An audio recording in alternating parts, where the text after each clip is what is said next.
The interesting, so I'm going to separate now different people. You have your instructional designers who in the past with e-learning design were meant to just take a piece of content and digitize it, i.e. make a video, and then put that video into a system. So the personality of the instructional designer never really showed up. They were always meant to be them in the back and just do the actual digitization work, right?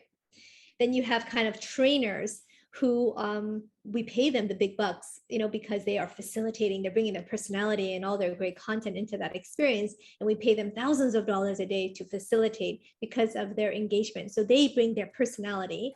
And that's the difference between a $1,000 workshop versus a $10,000 is really the quality of the facilitator. So the idea of bringing your personality into the design of your content is really what we're going for.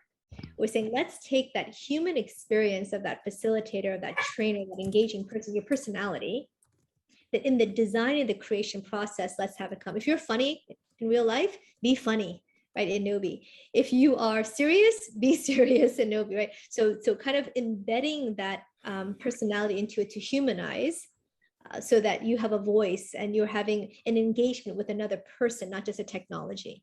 So that's kind of, that's a massive mindset shift, right?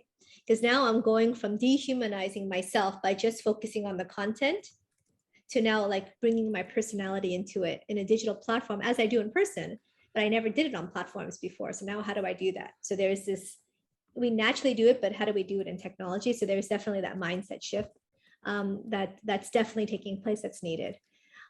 The other part of what we're talking about too is the idea of content creation. I would argue that anyone who creates a PowerPoint presentation, a Word document, a YouTube video, an Instagram post are all content creators. We are all content creators. And PowerPoint tends to be the dominant tool that we use for training and for communications and for webinars. It was not designed for engagement. It was not designed for interaction, nor was it designed for tracking. It was designed for the communication of one-way messages. And so now if we have an opportunity, and the truth is there wasn't tech a few years ago that was designed for this kind of engagement, which is why I founded the company, because I wanted to create something that was more human and connected. And so, I think now we have the ability to reimagine what is the intended outcome or objective of my communication. Is it that I want people to passively listen to me, or do I want to engage with them? And if I want to engage, now I think we can think of different kinds of tools to use to do that better.